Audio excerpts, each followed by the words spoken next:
Beneath the glitter of a high society gala and a smile she's forced to wear, the CEO's daughter is trapped in a ruthless game of power. A humble single father becomes her unexpected shield, and is pulled into a dangerous web of betrayal, ambition, and secrets that could destroy them both. How can two worlds so far apart unite against an enemy they can't even see?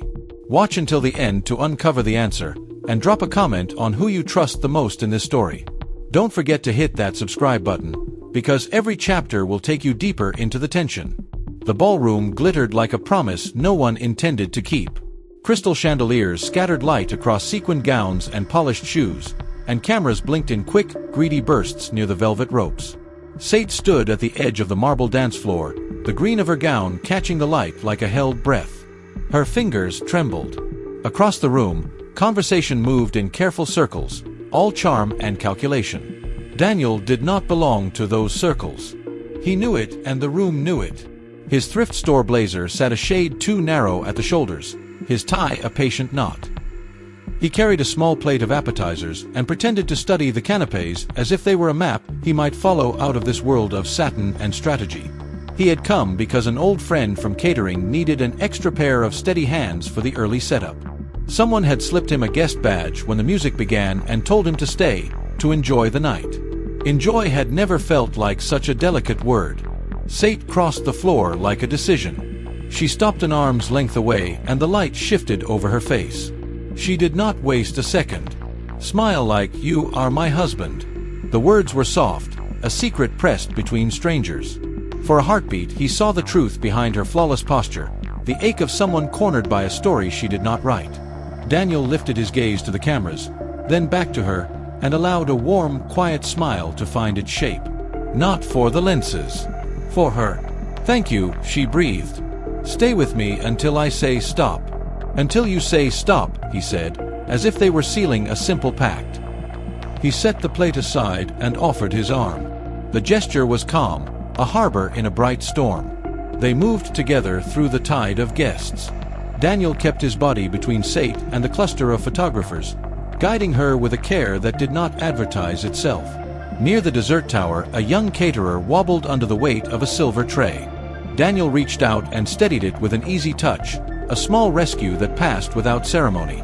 Sait noticed the way his attention held, the way he made space for someone without asking for praise. You look like someone who knows how to save a person, she said. You look like someone who has had to be saved alone, he answered. Music climbed the walls and spilled across gilt mirrors. Then the room cooled, as if a shadow had crossed the chandeliers. William Carter stepped into their path, a suit cut like a verdict, the city's most polished power carved into the lines of his face. His voice carried the authority of doors that opened for no one else. Sait. Her name in his mouth was a summons. His eyes turned to Daniel, measuring the thrift blazer, the steady stance, the uninvited confidence of a man who did not flinch. And this is, he said, with a pause sharp enough to draw blood. My husband, said Sait, smooth as glass. William extended his hand. Daniel took it. The handshake landed like a test disguised as courtesy. Daniel did not press harder. He simply met the gaze and held it, polite, anchored, present. William's mouth eased into a cold approximation of welcome. Curious that I was not informed, William said. Tonight should be about charity, not surprises. Then let it be about charity, Sait answered. My life does not require a press release. The air between father and daughter thinned to something tight and invisible. Before it snapped, a new voice entered, lazy with practiced entitlement. Graham Lockwood appeared with a smile that never reached his eyes. He wore success like cologne, heavy enough to announce him before he spoke. So this is the lucky man, Graham said. A pleasure.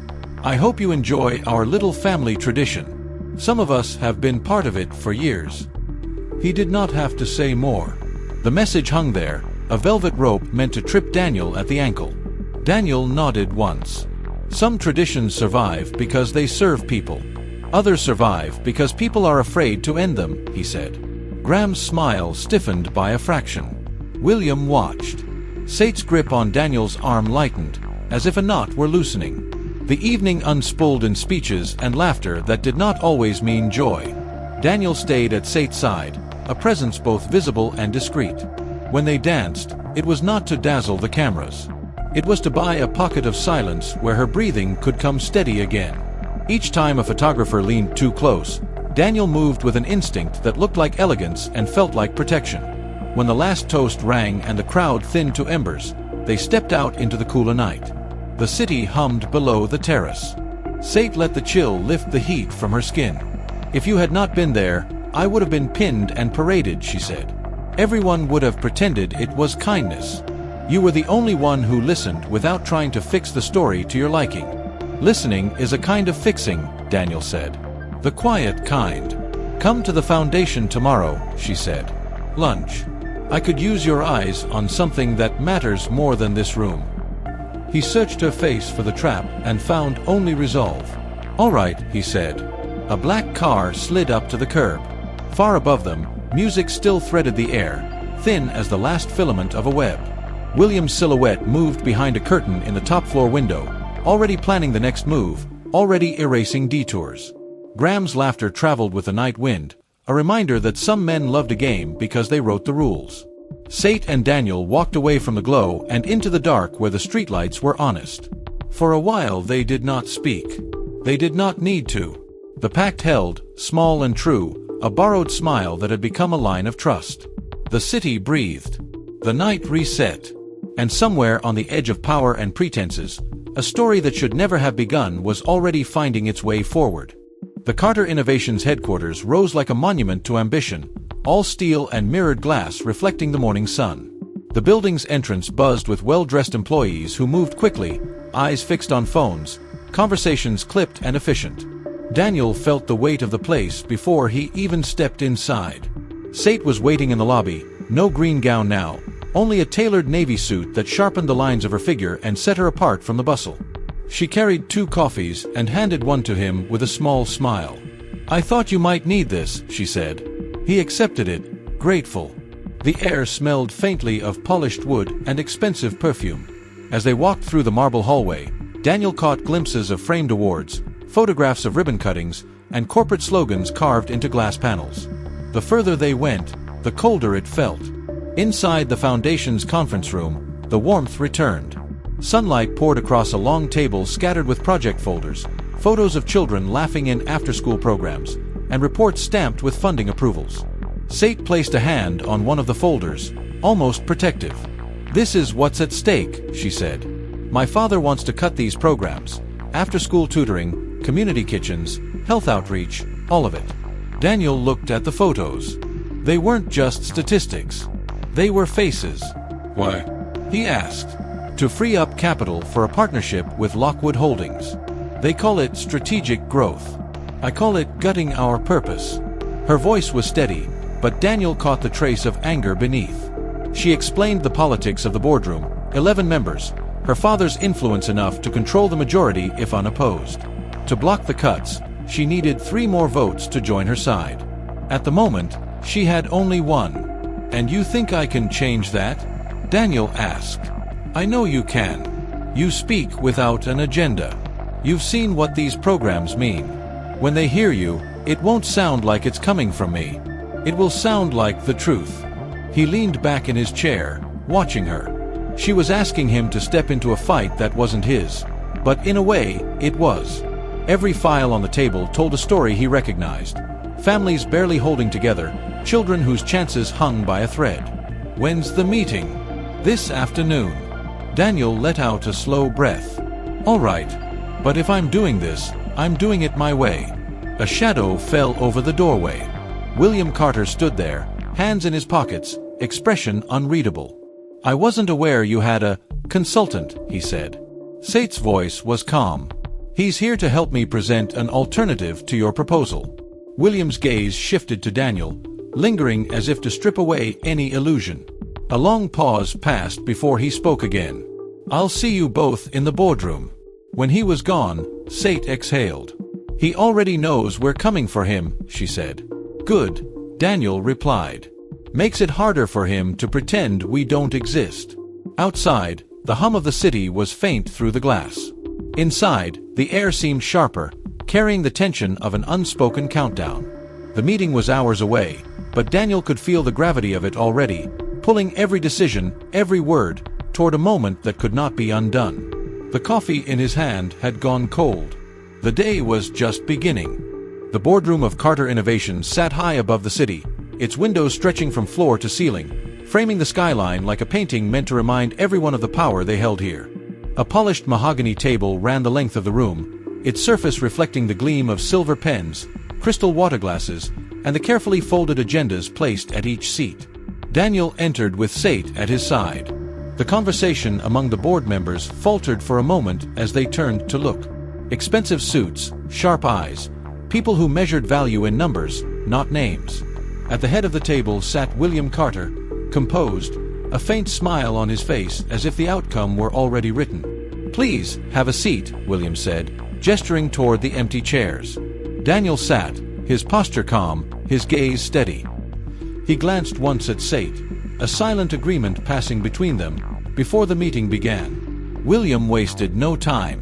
"As you all know, the proposed partnership with Lockwood Holdings will increase our market reach by over 30%. To fund this growth, I'm proposing a realignment of our resources, focusing on ventures with higher return potential."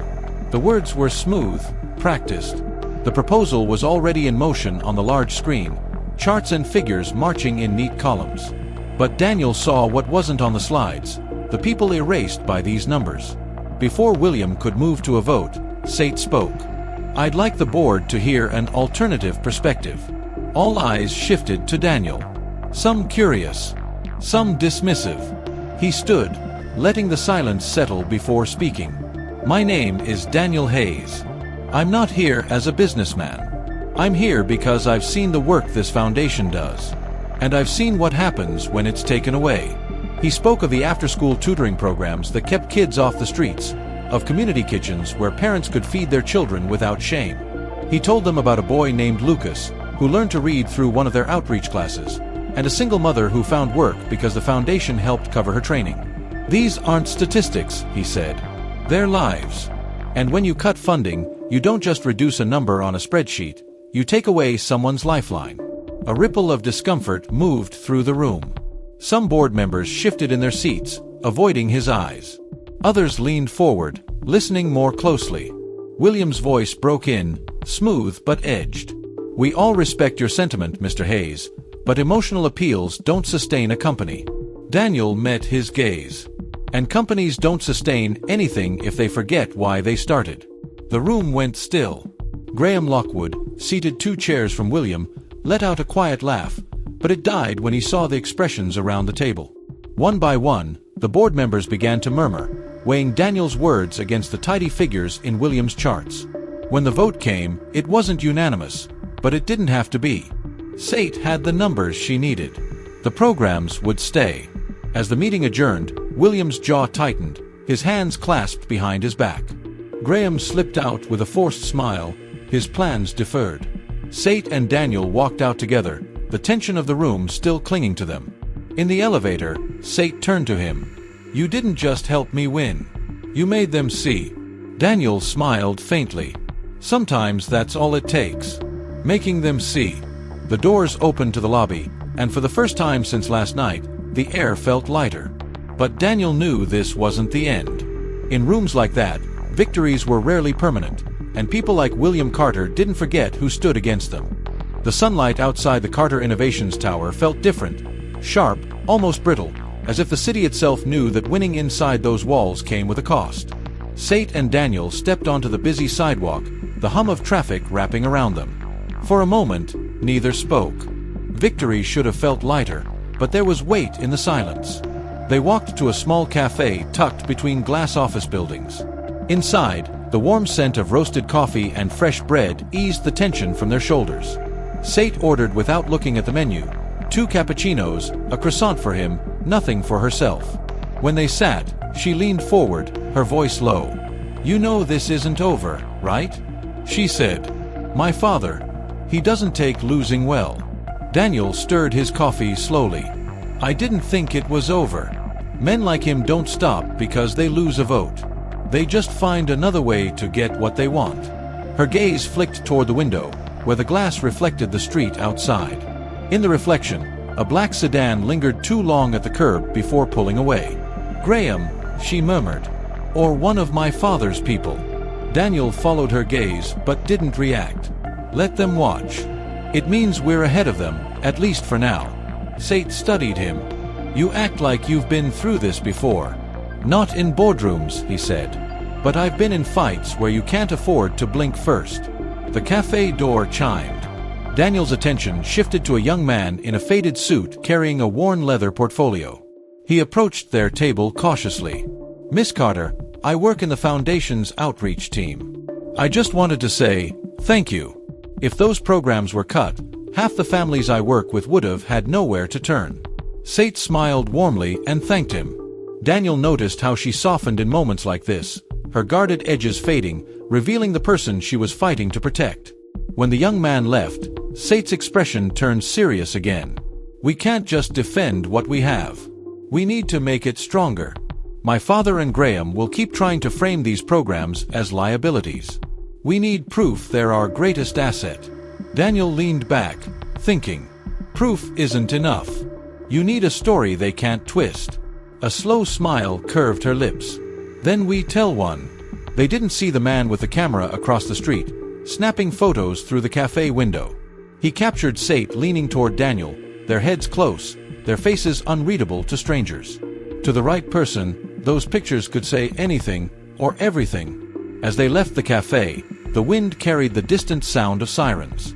Daniel glanced at Sait, a quiet warning in his eyes. Whatever they had started in that ballroom, it was no longer just about saving a program.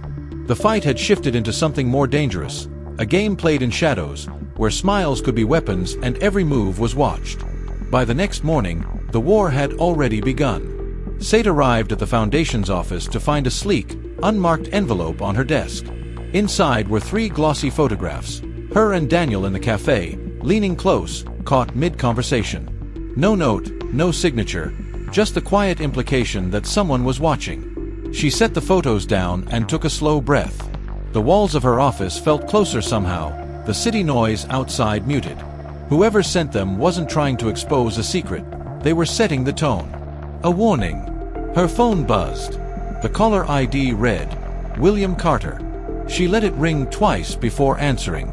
"You've been busy," her father said, his voice like ice sliding over glass. "I've been doing my job." "Your job," William replied, "is to protect the company's interests. Parading around with whoever he is isn't part of that." Sait's fingers tightened on the handset. Daniel's name is Daniel Hayes, and he's the reason the Foundation still exists today. Silence hummed on the line, heavy and deliberate. Then William spoke again, his tone a shade lower.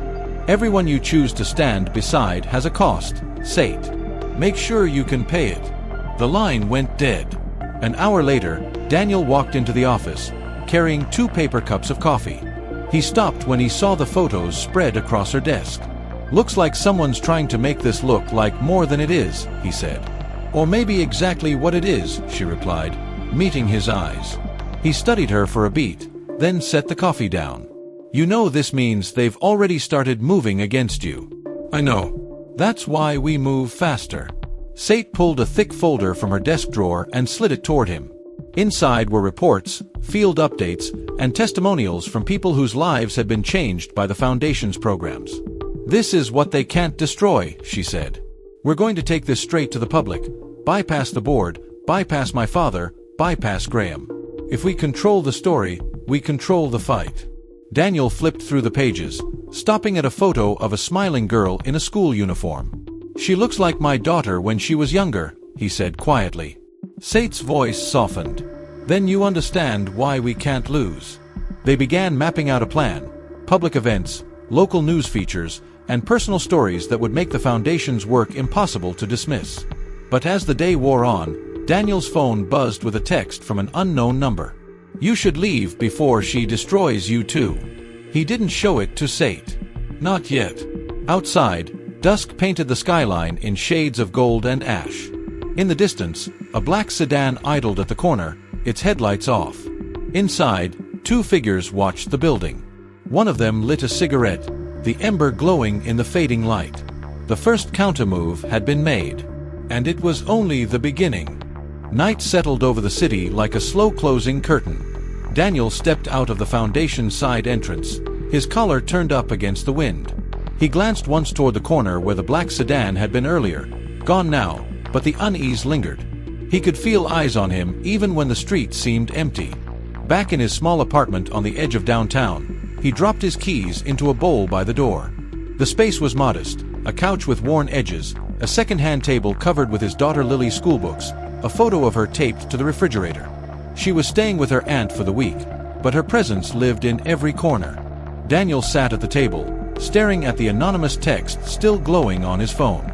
The words weren't just a threat, they were bait. Whoever sent it wanted him to pull away from Sait, to leave her isolated before the real strike came. The next morning, Sait called him to meet at a small community center on the south side. When he arrived, the place was buzzing. Kids laughing in the art room, a kitchen filled with volunteers serving hot meals, a small stage set for a local choir rehearsal. "This is one of the first programs they want to cut," she told him quietly as they walked through the hallway. No charts, no numbers, just faces. Daniel noticed the way people greeted Sait, warm, familiar, as if she weren't a CEO's daughter but part of the neighborhood. It wasn't a photo op, it was genuine. That, he realized, was exactly what her father feared. In the middle of their visit, Daniel's phone buzzed again. This time it was a photo, grainy, taken from a distance, of him walking next to Sait through the community center, time-stamped just minutes ago. The message read, "You're in the wrong place with the wrong person." He slipped the phone into his pocket before she could see. Later that afternoon, as they returned to her office to finalize their public campaign, the news hit. A business blog, one well known for corporate gossip, had just published an article, "Scandal at Carter Innovations, Foundation Director's Questionable Relationship with Outsider." The piece was laced with insinuations, pairing the cafe photos with fresh ones from the community center. The comment section was already on fire. Words like improper, conflict of interest, and gold digger were spreading fast. Sait slammed her laptop shut. "This is Graham. It has his fingerprints all over it." Daniel's voice was calm, but his jaw was tight. "Then he's trying to force you onto the defensive. Make you waste energy denying instead of building." She looked at him, her eyes fierce. "Then we don't deny. We double down. We give them more to talk about, but on our terms." A small, dangerous smile touched her lips. "And I think I know exactly how." Outside her office, an assistant hurried past with a folder marked "Confidential." In the lobby downstairs, a man in a gray suit watched the elevators, his phone pressed to his ear. When Daniel and Sait stepped inside, the man turned away, but not before Daniel caught the glint of recognition in his eyes. The trap was being set. What neither of them knew yet was that they weren't the ones walking into it. They were the ones it was built around. By the next morning, the scandal had spread beyond the business blogs. Several news outlets had picked it up, framing the story as a brewing corporate controversy. The photos of Sait and Daniel appeared on breakfast television, accompanied by speculative commentary. The words "mystery man" and "foundation funds" kept flashing across the screen like accusations dressed as questions. In the quiet of her apartment, Sait watched the coverage without flinching. She had already decided there would be no retreat. "We're not hiding," she told Daniel over the phone. "Meet me at the Hyatt Ballroom at noon." When he arrived, the room was already being set up for a press luncheon. Rows of cameras faced a small stage with the Foundation's logo printed on a blue backdrop. Journalists hovered, their notebooks ready, their lenses waiting to capture anything that could be turned into a headline. "You're calling a press conference?" Daniel asked as she adjusted the microphone. "Not exactly," she replied. "I'm giving them a story they can't twist." She began her speech with a brief update on the Foundation's work, the number of families supported, the programs expanded in the past year. Then, with the cameras clicking like restless insects, she turned to Daniel and gestured for him to join her. "This is Daniel Hayes," she said clearly. "He is not a financier. He is not a corporate strategist. He is a single father who has lived the reality our programs fight to change every day. And when this foundation was under threat, he stood beside me, not for profit, but because he believes in what we do." A murmur ran through the crowd. Daniel, caught in the sudden spotlight, stepped to the microphone. His voice was steady. "I'm not here to defend myself from rumors. I'm here to defend what matters." And if standing with Sait Carter costs me my privacy, so be it, because I'd rather be on the side of the people building something worth protecting than watching from the sidelines. The moment hung in the air, heavy and unpolished. The cameras caught everything. No PR gloss, just two people refusing to be moved.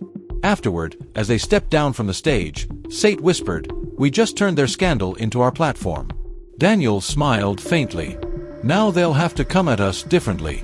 They didn't see Graham in the far corner, his phone pressed to his ear, eyes narrow as he watched them leave.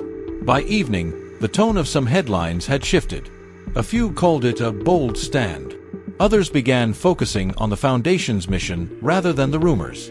But late that night, as Daniel walked back to his apartment, a dark sedan eased up beside him. The passenger window lowered just enough for a voice to speak from the shadows. "You should have walked away when you had the chance." The window rolled up. The car pulled off. Daniel stood on the sidewalk, the city's neon lights flickering over his face. The game wasn't just about reputation anymore. They were moving it into the streets. And that meant the next round could get ugly. Rain began falling just before dawn, streaking the city in silver threads. Daniel woke to the sound of it tapping against his apartment windows, and the unmistakable sensation that something was wrong. When he stepped into the hallway, the first thing he saw was the envelope taped to his door. No markings, no address. Inside were 3 photos, printed in harsh black and white. The first was of him walking Lily to school 2 weeks ago. The second, Lily playing in the park with her aunt. The third was a close-up of Lily's face, smiling, unaware. There was a note beneath them, handwritten in thick black ink. "Leave Sait Carter, or she won't be the only one in danger." Daniel's hand tightened around the photos. The threat was no longer subtle. They had crossed a line that had nothing to do with boardrooms or reputations. By the time he reached the Foundation's office, the rain had stopped, but the streets still glistened. Sait was already inside, bent over a stack of reports, but when she saw his face, she straightened immediately. What happened? He set the photos on her desk. For a moment, her expression was pure shock, then it hardened. "They're threatening your daughter," she said quietly. "Looks that way." She closed the office door. "This isn't just Graham anymore. My father's people are involved, the kind who do the things he doesn't put in writing." Daniel met her gaze. "I'm not walking away." "I wasn't asking you to," she replied. "But if they're willing to go after Lily, we need to stop playing defense." Sait pulled a folder from her bottom drawer, one Daniel hadn't seen before. Inside were copies of internal memos, confidential contracts, and financial transfers that clearly linked Lockwood Holdings to offshore accounts. "Where did you get this?" he asked. "Let's just say Graham's ego makes him sloppy," she said.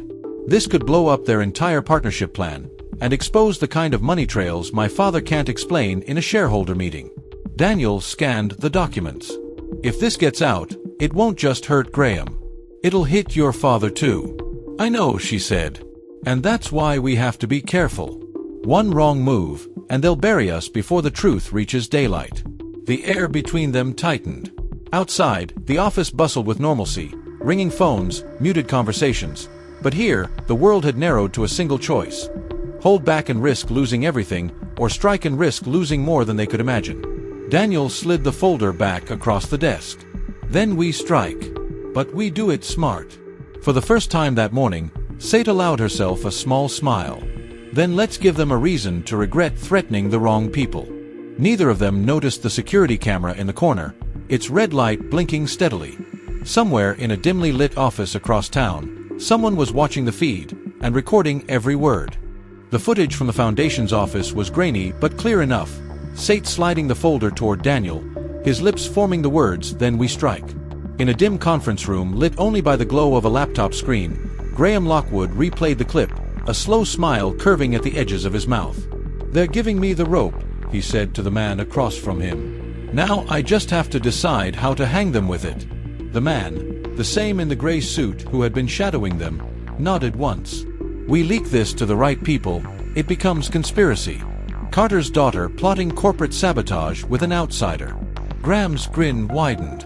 "And while they're scrambling to deny it, we slide the partnership deal past the board. By the time they catch their breath, the votes will be locked." That night, Daniel met Sait in the back corner of a quiet bar, the kind with low lights and a jukebox that hadn't worked in years. The folder was between them on the table, its presence heavier than the wood it rested on. "I had a friend run a deeper check on those transfers," Daniel said. "Whoever set this up didn't bother hiding the offshore accounts. But they did hide who's feeding them money from the Carter side." Sait leaned forward. Which means if we release this without naming the source, Graham can spin it as my invention, or yours. We need proof that ties it directly to them." Before she could answer, the bartender appeared with 2 glasses of water, glancing between them. "You've got company," he muttered, nodding toward the window. Outside, parked half a block away, the black sedan waited again. This time, the silhouette in the passenger seat was unmistakable, Graham himself, watching them. "Let him watch," Sait said under her breath. "By tomorrow, I'll give him something worth watching." The plan took shape quickly, an unannounced visit to one of the Foundation's rural outreach sites where the funding mattered most. They'd bring a documentary crew, young, independent, with nothing to lose, to capture the reality Graham and William wanted to erase. If the public saw the truth before Graham could twist it, the scandal he was planning to launch might turn against him. But it was risky. One wrong step and they could be painted as staging a publicity stunt to save themselves. As they left the bar, Daniel caught sight of a reflection in the glass. A man stepping away from a lamppost, lifting a camera to his eye. The flash didn't fire, but Daniel knew the photo had been taken. "We don't have much time," he said. "We never did," Sait replied, her voice steady. "But sometimes a short clock just makes the win hit harder." Neither of them noticed the text message already flying toward Graham's phone. "They're moving tomorrow. Location attached."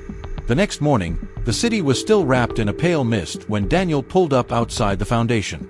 The documentary crew was already there, 3 20-somethings with cameras slung over their shoulders, unloading tripods from the back of a battered van.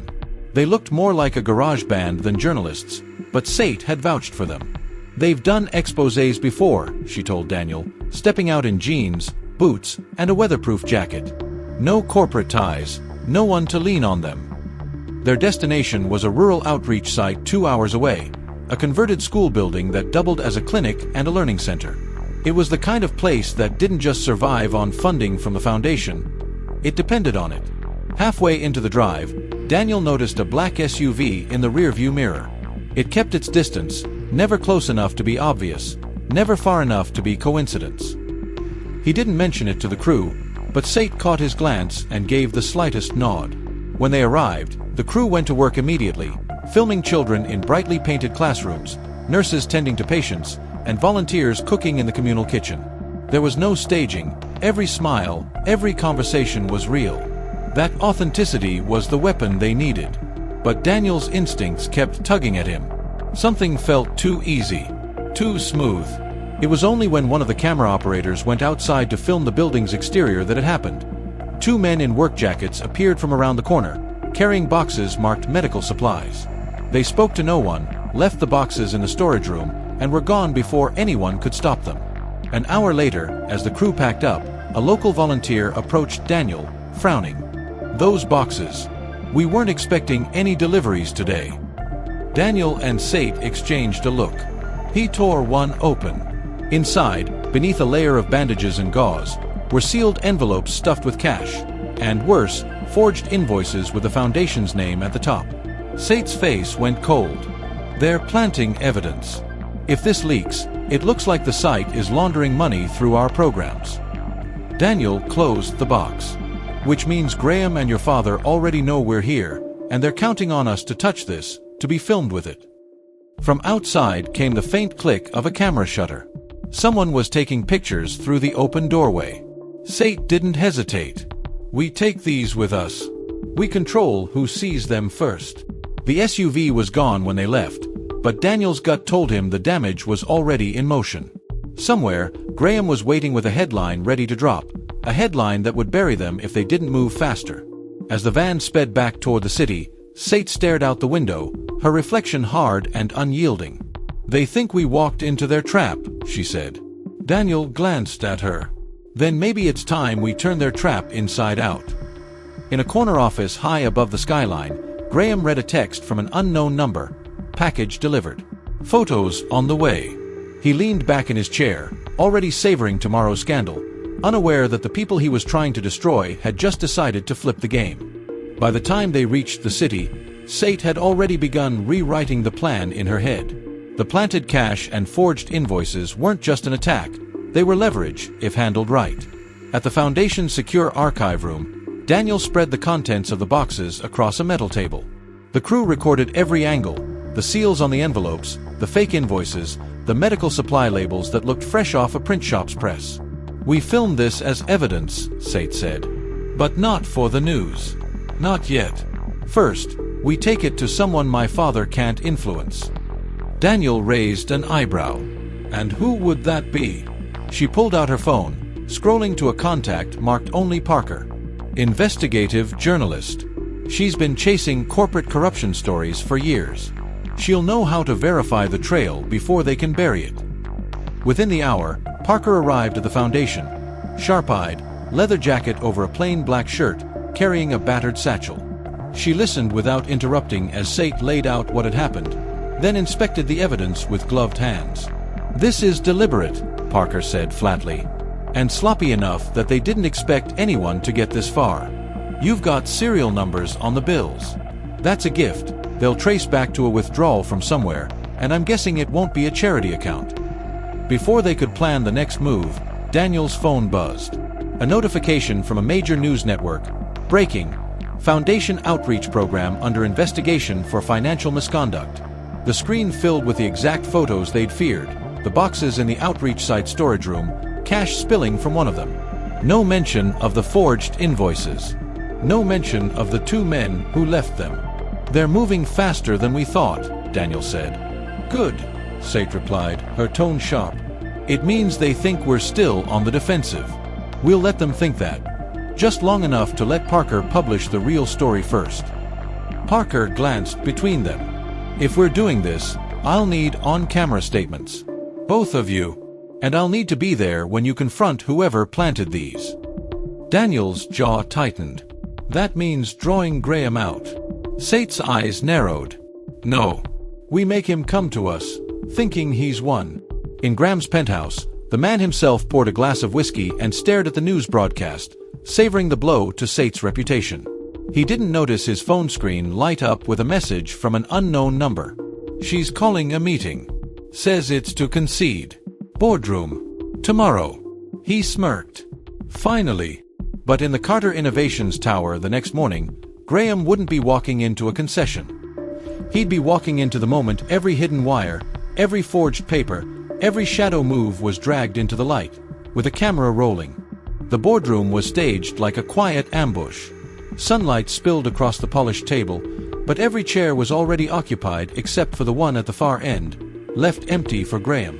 Two cameras, discreetly positioned by Parker's crew, looked like they belonged to the Foundation's own media team.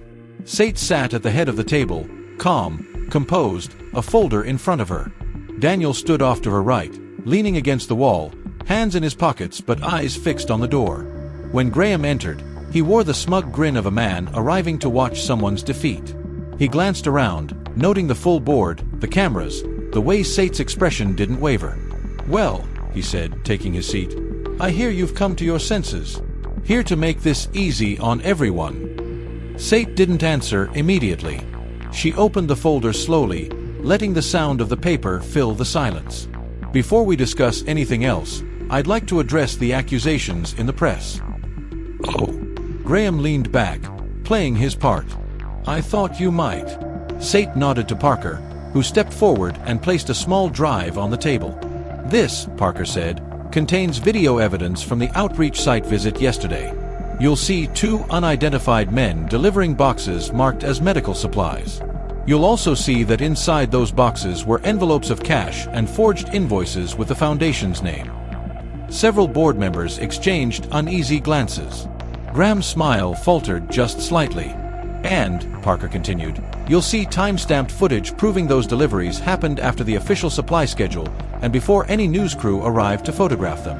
You'll also see the serial numbers on the bills, which trace directly back to a Lockwood Holdings account." The room went still. Graham chuckled under his breath. "You expect anyone to believe That you set us up. Daniel's voice cut through, calm but edged. You've been sloppy since the gala, Graham. You wanted me out of the way. You wanted her isolated. But you got greedy, and greed leaves fingerprints. Sait leaned forward. We're giving you one chance to step away from the partnership proposal before this goes public. Once it does, you won't just lose this deal, you'll lose your company and maybe your freedom. A bead of sweat slid down Graham's temple. You wouldn't dare. Try me, Sait said, her voice like glass. From the corner, William Carter finally spoke, his tone cool but clipped. Enough. Graham, leave the room. Graham hesitated, but the weight in William's stare was immovable. He stood, straightened his jacket, and left without another word. As the door closed, William looked at his daughter. You've won this round. But remember, in this family, victories are temporary. Sait met his gaze without flinching. Then I'll just have to keep winning. When the meeting ended, Parker packed up the cameras, satisfied. Daniel fell into step beside Sait as they left the tower. You realize, he said quietly, this doesn't end here. It's not supposed to, she replied, glancing at him with the faintest smile. Some fights are worth carrying.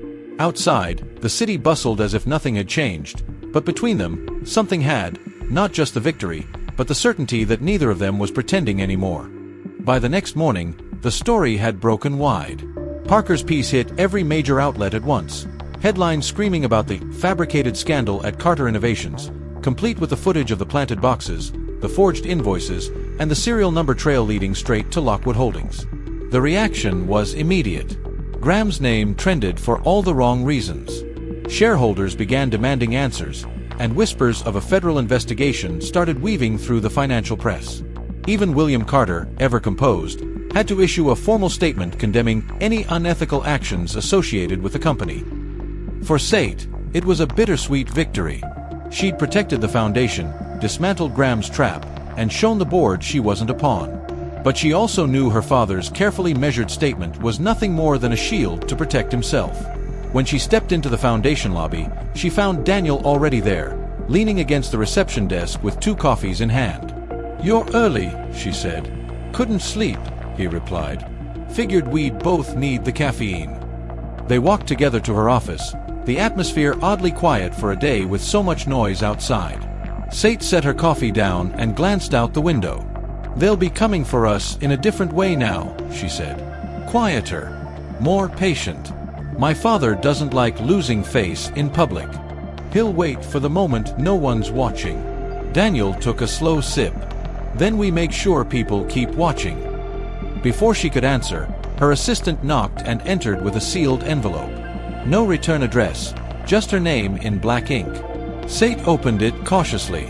Inside was a single Polaroid photograph of her and Daniel standing close together at the community center, the background slightly blurred. On the back, in small block letters, was written, "This isn't over." Daniel took the photo, studying it for a moment. Could be Graham, could be your father, or someone new. Sait met his eyes. Whoever it is, they're making the same mistake he did. They think threats make us run. He smiled faintly. They don't know you very well, do they? The phone on her desk rang, sharp in the quiet. She picked it up, listened for a moment, then hung up. That was Parker, she said. The federal agents are moving in on Lockwood's accounts today. They want us there when it happens.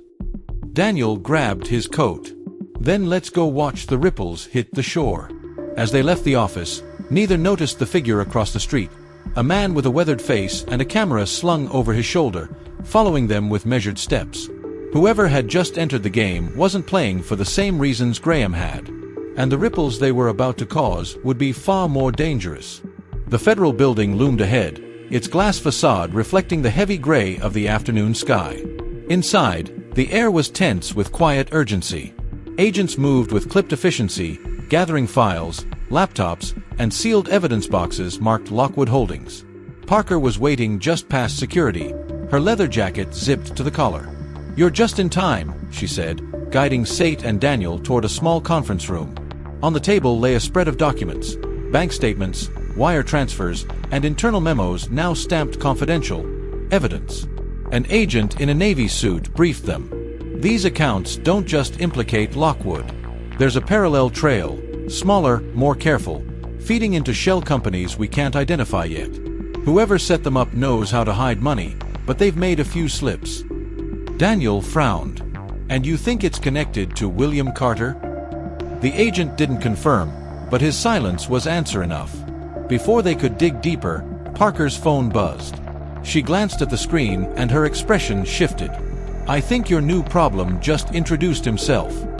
She turned the phone so they could see the message, a single photo, shot from above, of the three of them entering the building minutes ago. Beneath it, a caption, "You're chasing the wrong man." Daniel's jaw tightened. So this isn't just about Graham anymore. No, Sait said quietly. It's about whoever's pulling strings from deeper in the shadows. Later that evening, they met Parker at a quiet riverside diner to go through the new evidence in private. The place was half empty, the neon sign outside flickering against the rain-streaked windows. Daniel spread the papers across the booth, his fingers tracing the dates and amounts. These transfers, he said, pointing to a series of identical sums, line up with the exact dates the Foundation launched major projects. Someone's been using our initiatives as cover for moving money, long before Graham made his move. Sait stared at the papers. Which means this didn't start with him. He was just convenient. The bell above the diner door chimed. Daniel looked up, instinct prickling. A tall man in a dark overcoat walked in, removing a wet hat. His eyes swept the room once before settling briefly on their table. Then, without ordering, he took a seat at the counter where he could see them in the reflection of the mirror behind the bar. Parker followed his gaze. He's been at 3 different places I've seen you this week, she murmured. Daniel leaned in. So he's either surveillance, or he's the one making sure we don't find the truth too fast. The man didn't touch a menu. He simply sat there, hands folded, watching the mirror. Outside, the rain eased, and somewhere in the distance, a siren wailed. Sait's voice was steady. If he's the one moving the money, then we've just met the real enemy. And something tells me he's not going to make the same mistakes Graham did. Daniel nodded slowly. Which means next time we see him, he won't be watching from across the room. He'll be standing right in front of us. The next encounter didn't happen in a boardroom, or at a gala, or even under the safety of daylight. It came in the narrow silence of an underground parking garage. Daniel had stayed late at the Foundation, reviewing outreach reports. Sait had gone home hours earlier, insisting he take the night to rest. But as he stepped into the garage, the echo of his own footsteps was joined by another pair, slow, deliberate, matching his pace. He turned the corner toward his car and found the man from the diner leaning casually against the hood. The same dark overcoat. The same calm eyes. "Mr. Hayes," the man said, his voice low but carrying. "We need to talk." Daniel didn't move closer. "You've been following us." "Observing," the man corrected. "And making sure you don't get in over your head." Daniel's gaze hardened. Too late for that. The man reached into his coat, and Daniel's muscles tensed, but he only pulled out a thin folder. He set it on the car roof and stepped back. Inside were photographs. Not of Sait, not of Daniel, but of William Carter, shaking hands with a series of men in different cities, each image dated over the last decade. Next to each photo was a document. Contracts, offshore account registrations, quiet property transfers. "This," the man said, "is the trail you've been looking for. But it doesn't lead where you think." Daniel flipped through the pages. The accounts didn't stop with William. They connected to a larger web, dozens of names and companies, moving money through charitable fronts around the world. "Why are you giving me this?" Daniel asked. "Because Graham was a distraction," the man replied. "And you're about to step into something bigger than a foundation or a family feud. This is a network. And once you start pulling at it, you can't stop." Daniel studied him. "Who are you?" The man gave a small, humorless smile. "Someone who's been inside it long enough to know it will eat you alive if you're not careful." He turned to leave, but paused. "Tell Sait she's not fighting her father anymore. She's fighting everyone who's been feeding off his shadow." The man's footsteps faded into the garage's concrete silence. Daniel stood there for a long moment, the folder heavy in his hands. Above him, a lone security camera blinked red, recording everything. Somewhere, he knew, someone was watching. And for the first time since the night of the gala, Daniel felt the scale of what they had stepped into. A fight that had no clear edges, only deeper layers. When he finally drove away, the city lights looked different.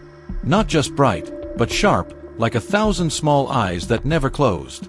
This wasn't the end of their story. It was the start of a war.